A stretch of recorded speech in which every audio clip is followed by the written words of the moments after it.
नमस्कार मेरे हॉन्टेड कहानी परिवार। आज की कहानी पुरानी पारिवारिक रेसिपी का अजीब अनुभव। ये कहानी इंटरनेट पर सामने आई एक डरावनी घटना पर आधारित है। इसे सुनने के बाद आप खुद महसूस करेंगे कि कुछ कहानियां सवाल छोड़ जाती हैं। मैं अपने परिवार के पुराने घर की यादों में खोया था। टेक्सास में रहते हुए मैंने कई सफलताएं हासिल की थीं, लेकिन दादी का फोन मुझे अतीत में खींच लाया। बेटा, अपने पुराने घर आओ। कुछ खास बातें हैं, उन्होंने कहा। दादी ने बताया कि पति के निधन के बाद वह टेक्सास में रहने लगी, लेकिन उनका पुराना घर अरकानसस में आज भी खड़ा है। मैंने सोचा, कितना समय हो गया? आखिरी बार कब आया था? यह घर एक सुनसान इलाके में था, बस एक पड़ोसी, जो कि एक बुजुर्ग रिश्तेदार था। घर के पास एक पुराना बाग था, जिसे देखना मेरे लिए हमेशा सुखद था। मेरे चचेरे भाई ने हाल ही में सर्जरी करवाई थी, इसलिए उसकी देखरेख में मैंने दादी के घर और पड़ोसी के घर की सफाई का काम करने का फैसला किया, किसी तरह उनके घर की यादें फिर से ताजा हो सकें। मैंने दादी से कहा कि मैं वहां से कुछ सामान लाऊंगा जो वह टेक्सास नहीं ला पाई थीं। एक पुराना धार्मिक ग्रंथ, फोटो एल्बम और कुछ फर्नीचर। ये चीजें हमारे परिवार के इतिहास की गहराई दिखा रही थी। जैसे जैसे मैं आगे बढ़ा, मुझे एहसास हुआ कि घर सिर्फ यादों का नहीं, बल्कि अजीब घटनाओं का भी है। दादी की बातें हमेशा मुझ में एक अजीब सा डर पैदा करती थीं। मैंने यात्रा की तैयारी की, एक पुरानी डायरी में दी गई तिथि पर एक नजर डाली। पिछली बार देखा गया 15 जुलाई 1998। यह समय मेरे मन में चुभा। एक रसीद पर ध्यान गया, जो मैंने यात्रा के लिए सामान खरीदने के दौरान हासिल की थी।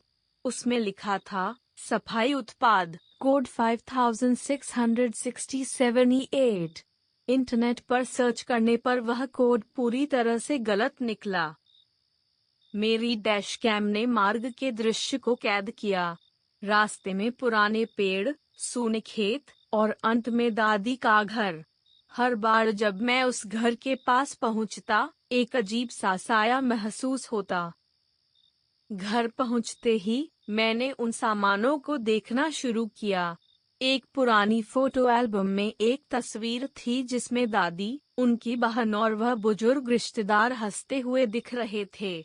लेकिन उस तस्वीर में एक अजीब सा धुंधला चेहरा था। उसी दौरान पड़ोसी ने मुझसे कहा, तूने कभी ध्यान नहीं दिया, ये घर कुछ और भी छुपाए हुए है। उसका यह कहना मेरे भीतर अजीब थरथराहट पैदा कर गया। एक रात मैंने परिवार के कब्रिस्तान में जाने का फैसला किया। वहां हर कब्र पर नाम की बजाय अजीब आकृतियां बनी हुई थीं। यह सब नजारा मेरे दिल की धड़कन को तेज कर रहा था।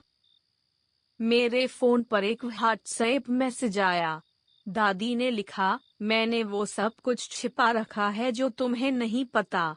उनके नंबर से आया यह मैसेज मेरे मन में हड़कंप मचाने के लिए काफी था।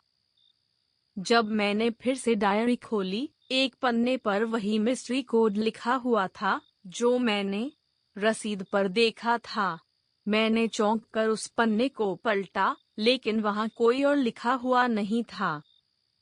कब्रिस्तान के पास एक पुरानी दीवार पर एक और नाम लिखा था, दादी की बहन, जो मेरी दादी से पहले ही गुजर चुकी थीं। लेकिन उनकी तस्वीर में तो वह जिंदा थी। समय का यह विरूपण मुझे और भी विचलित कर रहा था। दादी का घर सुनसान हो गया था। मैं अकेला महसूस कर रहा था। रात के सन्नाटे में मुझे एक सायरन सुनाई दिया, जैसे किसी एम्बुलेंस का, लेकिन यह आवाज कहीं से भी नहीं आ रही थी। अचानक मेरे फोन का नेटवर्क टूट गया। मैंने अपनी कार की लाइट्स को चालू किया। घर की खिड़कियों में अंधेरे में एक साया दिखा। क्या वह दादी थी या कुछ और? जैसे ही मैंने घर की ओर कदम बढ़ाए, मुझे लगा कि आवाजें मेरे पीछे हैं, लेकिन जब मैंने पलटा, वहां कोई नहीं था। मेरा दिल तेजी से धड़क रहा था। दादी की पुरानी रेसिपी की अदृश्यता में छिपा रहस्य अब मेरे लिए एक भयानक सच्चाई बन चुका था। क्या मेरे परिवार में कोई दूसरी दुनिया बसी हुई है? अगर आपको ये कहानी पसंद आई हो तो लाइक कीजिए, सब्सक्राइब कीजिए और बेल आइकॉन दबाइए। कमेंट में अपनी हॉन्टेड कहानी जरूर लिखिए। अगर आप चाहते हैं आपकी कहानी हम वीडियो में सुनाएं तो मेल करें hauntedkahani26@gmail.com। सब्जेक्ट लिखें हॉन्टेड कहानी सबमिशन। मिलते हैं अगली डरावनी कहानी में।